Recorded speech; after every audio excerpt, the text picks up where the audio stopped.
Welcome to Mansplaining, a podcast about the interesting things and unexpected discoveries you can make if you just take the time to learn. I'm Mark, your host this week, and as always, I'm joined by Joe, an old friend from college, and together we'll explore what's on our minds and hopefully figure out a thing or two about a thing or two. How's it going, Joe? All right. Good to talk to you again. Nice weather still in New York. Crappy weather here in Seattle, so once again, I'm envious. Though we did finally get out of the low-level smoke from the wildfires. That cleared up this last week. And it's kind of amazing how happy it can make you just to be able to go outside and not feel like you are damaging your health. Oh, I bet. The simple things seem so valuable when you're deprived of them. We take so many things for granted as Americans, and one of them is the ability to just walk outside without there being a smog crisis or any other, wars or destruction going on around you. Yeah, no paramilitary gangs roaming the streets. Yeah, exactly. Yet. Yet. That's next term. Yeah. So this week I was hoping you could help me figure something out. So it seems here on the West Coast, like wildfires, particularly in California, have just become this annual deal. Every single year there's some horrible, catastrophic wildfire incident with homes being destroyed and people evacuating entire cities. And this year it spread to Oregon and Washington, so it felt even worse this year. And so my question coming out of that is, I think one that's been on a lot of people's minds is, to what extent can we be certain that these wildfires either are or are not a consequence of global warming versus just some weather anomaly that's going to be here now and gone tomorrow? So what did you find out? Yeah, so thank you for the question, because I think the research for this was really interesting for me. And the short answer is that the wildfires are not solely attributable to climate change. There are two other proximate causes that I want to discuss before I get to climate change, and they are poor land use practices and poor fire management practices. But that said, climate change is unquestionably a major factor. It basically created the bone-dry, beastly hot conditions in which a lightning strike or an act of human stupidity like a carelessly tossed cigarette could trigger the kind of apocalyptic scenes you're seeing in the western states right now. As we speak, we still have raging infernos tearing through multiple states out west, with thousands of refugees huddled in makeshift camps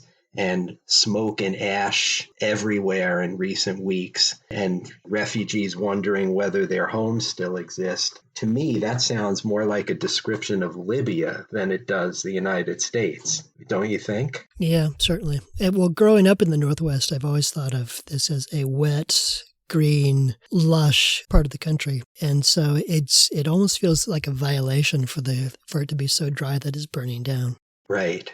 Speaking of human carelessness, Smokey the Bear told us when we were kids that over 80% of fires are started by people, but not all people-caused fires are created equal. And I mention this because I was tempted to devote this entire podcast to the El Dorado fire in California, which has already burned at least 21,000 acres and killed a firefighter last week. It's one of the smaller fires burning right now, so you might wonder why I'm so interested in it. You have any idea why I'm interested in it? Does it have something to do with the gender reveal party? Bingo. It's because it was started on September 5th by a, quote, smoke-generating pyrotechnic device used at a gender reveal party in El Dorado Ranch Park, which is about 70 miles east of L.A. This device apparently ignited the park's 4-foot-tall and bone-dry grasses, and the efforts by partygoers to douse the flames with their complimentary water bottles proved futile. I never heard of a gender reveal party before, but they're apparently very popular these days. Yeah. Over the last couple of years, they've just been all over social media. And usually it's because people do something stupid as a way of revealing whether or not their baby is a boy or a girl. Yes. They were going to shoot out confetti that had the color of the, like, blue or pink, the gender specific coloring there.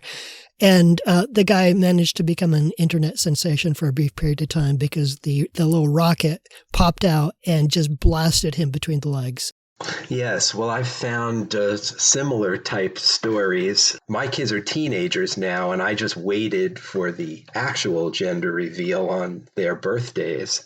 But some people, I guess, prefer to find out the sex of their child in advance. But as you said, most of these gender reveal parties are innocent affairs, Right. with the confetti, like you mentioned, or a piñata with different colored confetti pouring out of it when you hit it. But amazingly to me, this El Dorado fire is not the first time that a gender reveal party led to a wildfire. It also happened in Arizona in 2017. And get this, other gender reveal parties are responsible for the death of an Iowa woman from flying debris, the explosion of a car in Australia, and I kid you not, a plane crash in Texas. This was a plane that was dropping buckets of colored water over a field and lost control while dropping the water and crashed into the field. It poses the question, what can free our nation from the scourge of gender reveal parties? Yes. Well, I just hope that all those fetuses are satisfied with the destruction they've wrought.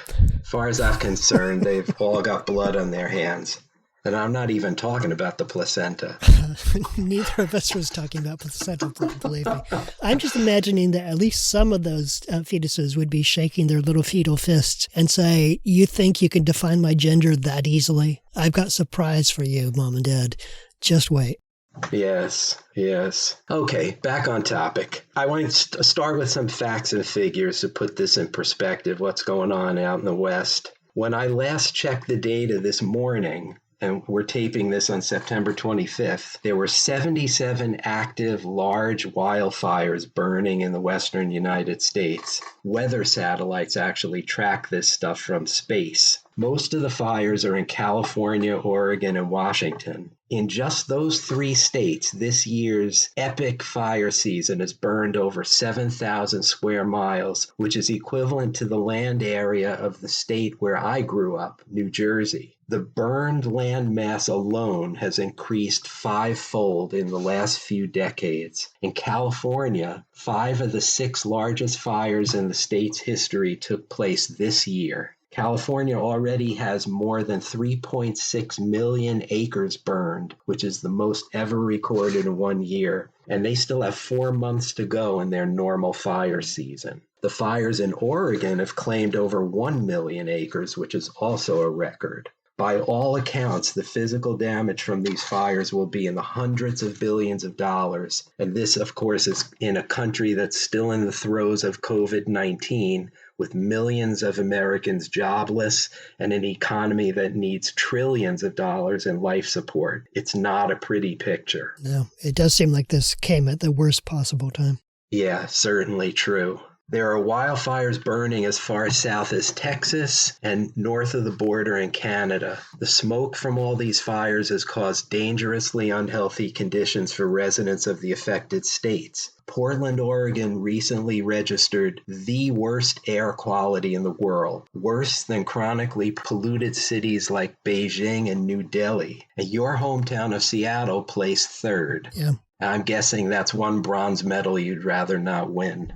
There was a stretch here where the sky was orange, and there were a couple days when I was going out to walk my dog, and I could taste the air. Like, not merely smell the smoke on the air, I could actually taste it. Wow, that's surreal. But listen, it's not just the West Coast. The smoke has traveled clear across the country, causing hazy skies over me in New York City, instead of the brilliant blue color that we usually get at this time of year. I'm looking outside the window now, and I still see that faint haze, which is ruining our blue sky. The smoke has also emigrated across the southern border into Mexico, which no doubt caused the Mexicans to rethink their terrible decision not to pay for that border wall. Yeah, they just need to make it so high that it interferes with atmospheric flow. Exactly. So wildfires are a part of life in the western states, but this year's fire season is something altogether different. So, Mark, you grew up in Eugene, Oregon, right? Yes. Okay. So I want to focus on Oregon for a minute because of your familiarity with the geography there, and also because I think it's a microcosm of the unprecedented nature of what's going on with these fires. In Oregon, the Cascade Mountain Range separates the east and west parts of the state. What happened is that exceptionally dry conditions combined with unusually strong and hot east winds brought fire from the eastern forests over to the west side of the Cascades. There's a term of art in the fire forecasting biz called return period. Return period describes the average period between major fires. East of the Cascades, the return period is about 20 years, so they have relatively frequent fires. But west of the Cascades, where it's normally wetter, the return period is hundreds of years. If the return period shortens, it jeopardizes the ability of the native trees and vegetation to grow back. Once fire reached the west slopes of the Cascades, with the return period of hundreds of years, it threatens the more populous side of the state. It's unusual, to say the least, for Western Oregon to burn like it did. Your hometown of Eugene is about 100 miles south of Portland. The forests between Eugene and Portland haven't experienced fire like this in decades. There's normally far too much moisture in the air and in the vegetation for it to burn. And yet, fires were approaching Portland's southern suburbs until the winds finally calmed a bit last week. The weather cooled, some rain fell, and the air quality finally improved. I want to mention one other tidbit about Oregon, and this goes to prove that all our mansplaining topics are really the same meta conversation. I'm going to tell you something right now that weaves together the Western wildfires that we're talking about today with two of our prior conversations about the racial justice protests in Portland and the QAnon-type conspiracy theories. According to the New York Times, there are people in the town of Molalla, Oregon, which is about an hour south of Portland, who defied local orders to evacuate immediately because of encroaching fires. You know why they did this? The way you set up the question makes me think it's connected with what I had read, which is that there are Facebook conspiracy theories that the fires were being set by anti-fascist radicals. Yep, exactly. These folks wanted to defend their hometown of Molalla against the hordes of Antifa rabble-rousers in black masks and hoodies coming in from Portland and using Molotov cocktails to burn down and then loot their homes. Mm-hmm. Of course, none of that was true, but isn't the internet great? Yeah.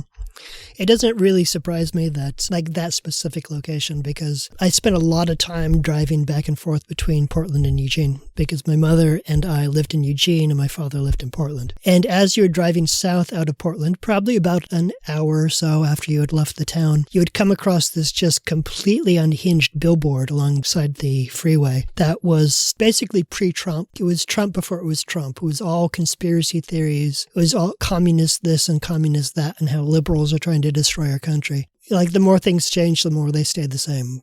Right. Oregon's a curious state politically. There are cities like Eugene and Portland that are quite liberal and progressive. And then there are vast stretches of eastern Oregon that are enormously conservative. And it's like you take complete opposites, polar opposites, and throw them all in a sack. And that's pretty much the Oregon political environment. Yeah, it sounds a lot like the old saying about Pennsylvania. You've got Philadelphia on one side, Pittsburgh on the other, and Alabama in between. Very close. Yeah.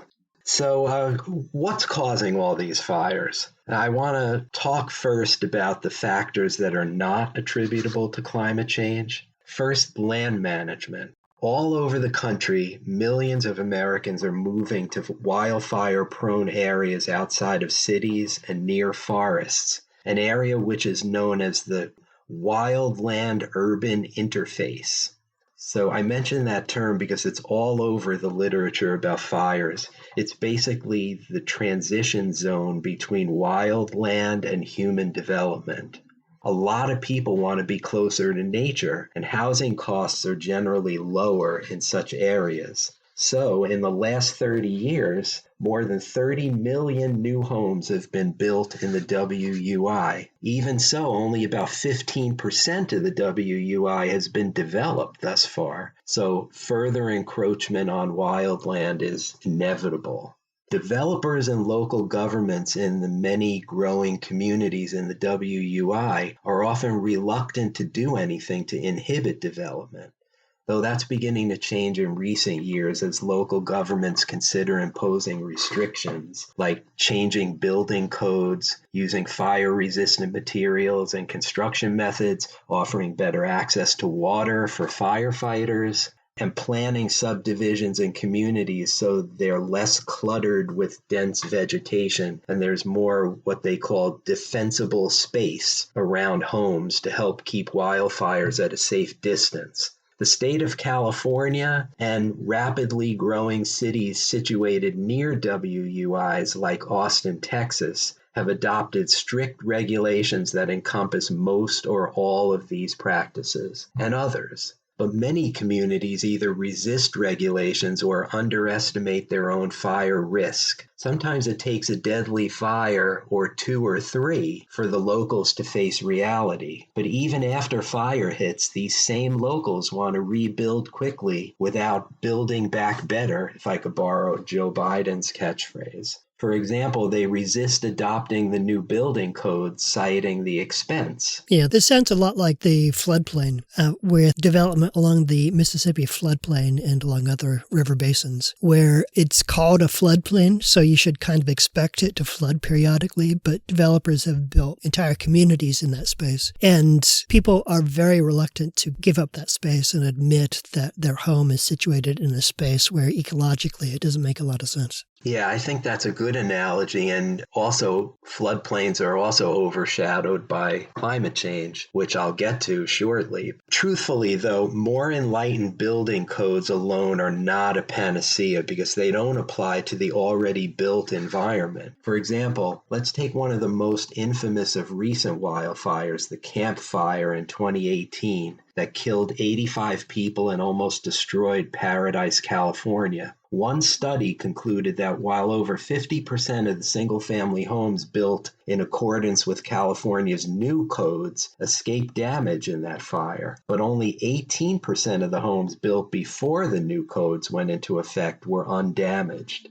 So retrofitting such older homes is expensive, and in our pandemic economy, I fear that ain't happening anytime soon. Yeah. Another factor contributing to wildfires is the way we fight those fires. 110 years ago in 1910, a bunch of fires out west prompted the federal government to greatly scale up its firefighting force. Since then, federal policy has been to aggressively extinguish all wildfires rather than allowing them to burn at lower levels. This policy is now seen as mistaken and counterproductive because it left forests with plenty of kindling to burn in the next fire. Here's something I think many people don't realize. Mother Nature's landscapes are designed to burn periodically. Scientists estimate that in prehistoric times, between 4 and 12 million acres burned every year in the state of California alone.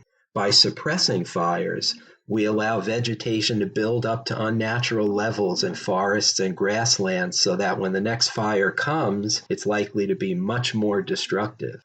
Then you factor in the dwindling budgets for the U.S. Forest Service, which already spends more than half its money in emergency responses to active fires. And it's pretty clear to me, at least, that preventing fires is not going to be a major focus of federal policy, at least in the near term. Yeah, I wonder if that mindset is in some way related to the fact that the forest has been cut back so far, where like entire regions that would once have been forested are now, for instance, farmlands or development with little patches of forest. And I wonder if psychologically it makes us cling harder to the forest that's left and try to keep it from burning because there's so little of it left around. Yeah, that's an interesting point. And then people seek out the wildland-urban interface, even though it's dwindling. Right. Because they have no similar place to go. Yeah, absolutely. Definitely one of the attributes, one of the positive things about where I'm living right now in Seattle is that I've got a lake outside one window and there's a pretty heavily forested hillside behind us. And it's a feeling of being in nature and also within an environment that provides us with urban convenience. You know, the best of both worlds, but it also means that if there were a fire here, there'd be absolutely no buffer zone between the kindling, the trees and the dwelling places. Right, which is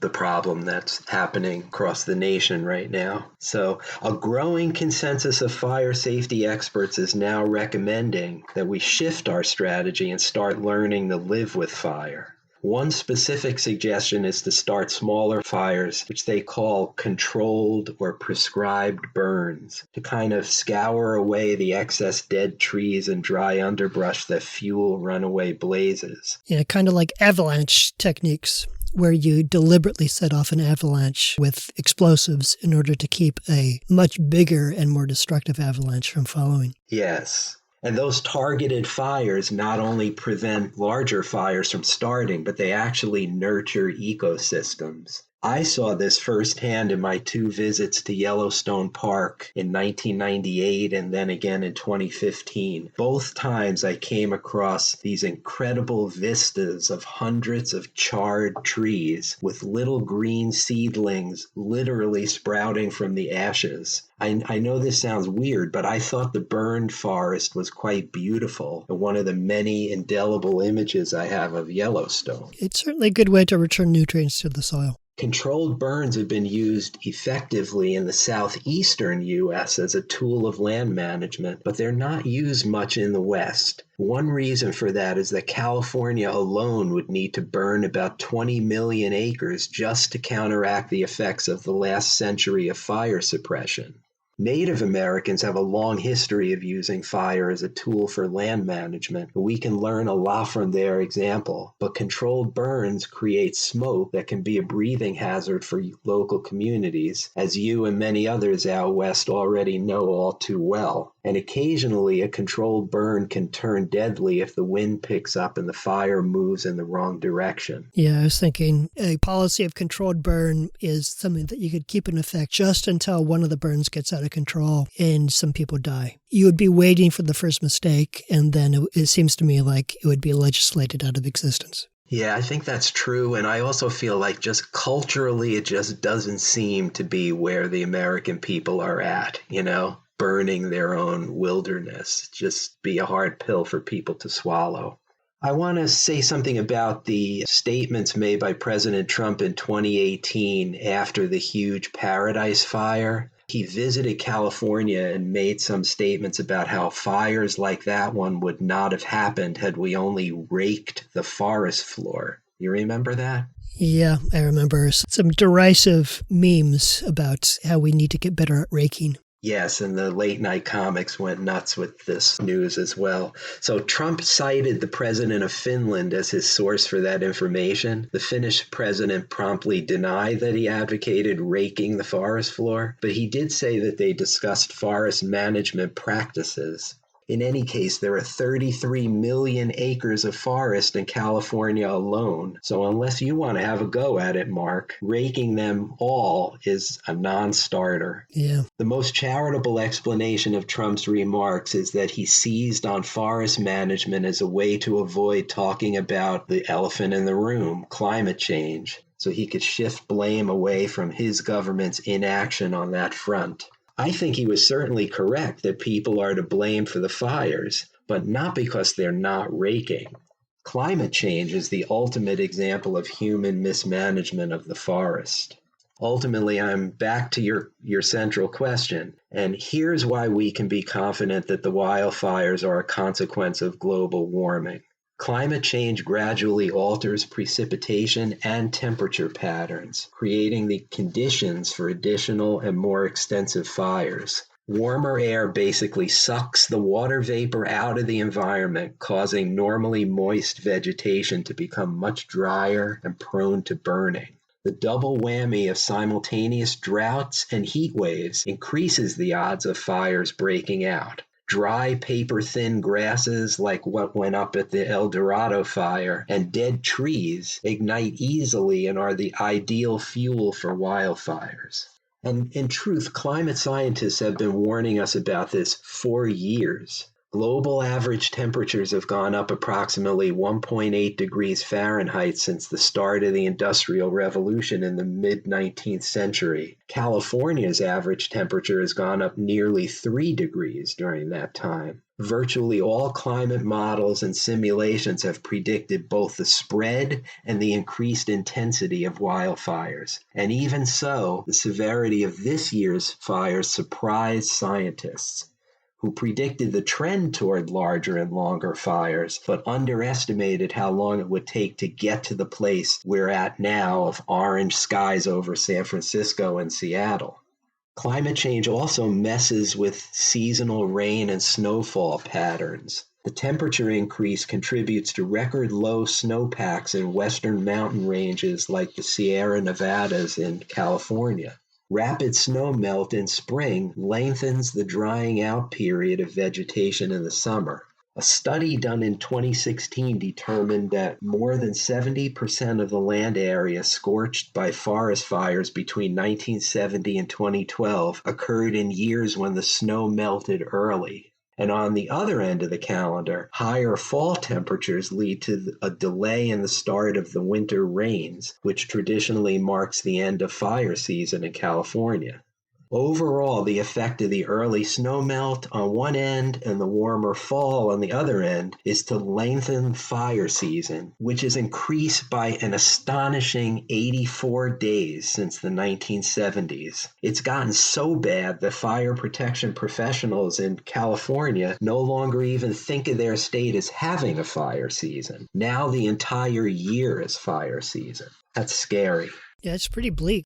I'm not hearing a message of hope here, Joe. Yeah, I must admit, there isn't much hope, at least for the near future. I want to add that correlation is not causation, which is why we can't blame wildfires solely on climate change. Climate change is like an exclamation point on our normal weather patterns. If the baseline normal is to have wet conditions in the Gulf of Mexico during hurricane season, climate change makes it that much wetter, which increases the likelihood of catastrophic hurricanes as opposed to quote-unquote normal ones. And it's the same thing with fires. If it's normal to have a hot, dry season in California in the summer, climate change makes it that much hotter and drier, which puts a finger on the proverbial scale on the side of longer droughts and larger, more intense wildfires. If you didn't like that punctuation metaphor, I will now offer you a baseball metaphor. Baseball can explain all things to us. Yes, you beat me to it. Want to tell our listeners that all observable phenomena can in fact be reduced to a baseball metaphor. So here's a baseball metaphor for climate change, brought to us by Stanford University climate scientist Noah Diffenbaugh. He posits that these huge wildfires are like 3-run homers. Climate change is not responsible for the homer per se, but it is responsible for putting those 2 runners on base, thus increasing the impact of the homer.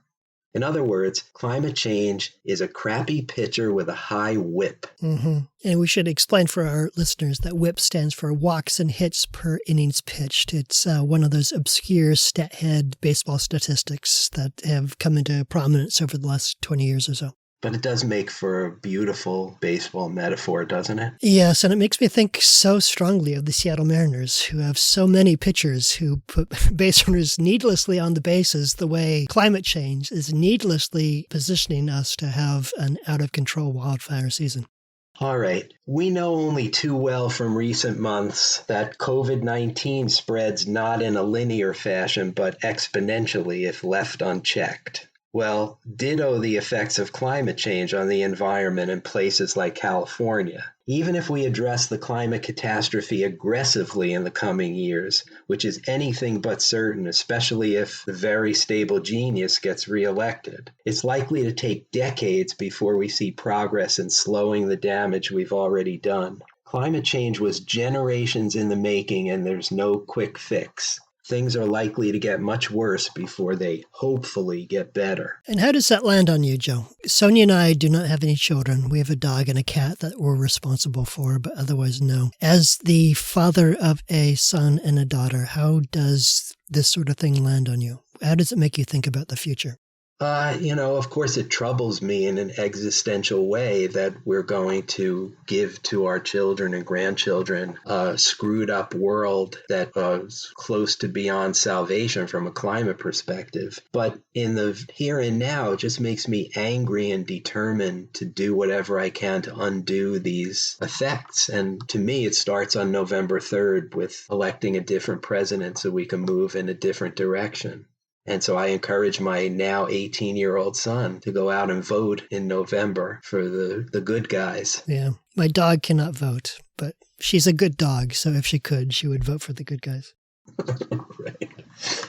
All right. Are all these wildfires coming to a theater near you? The answer is maybe. They're already happening in many places outside our country, even with many of the Western fires still raging. Brazil actually has twice the number of fire hotspots as the U.S. this month, most of them in the Amazon rainforest. Australia had a record number of summer bushfires this year. And following a warmer than usual spring, there were wildfires in unlikely places like Siberia and the Arctic Circle. Closer to home, California Governor Gavin Newsom said that, quote, California is America fast forward. What we're experiencing right here is coming to communities across the United States of America unless we get our act together on climate change. Governor Jay Inslee of Washington thinks we should call these events climate fires rather than wildfires. So wherever you live, I'm afraid wildfires might be coming for you too.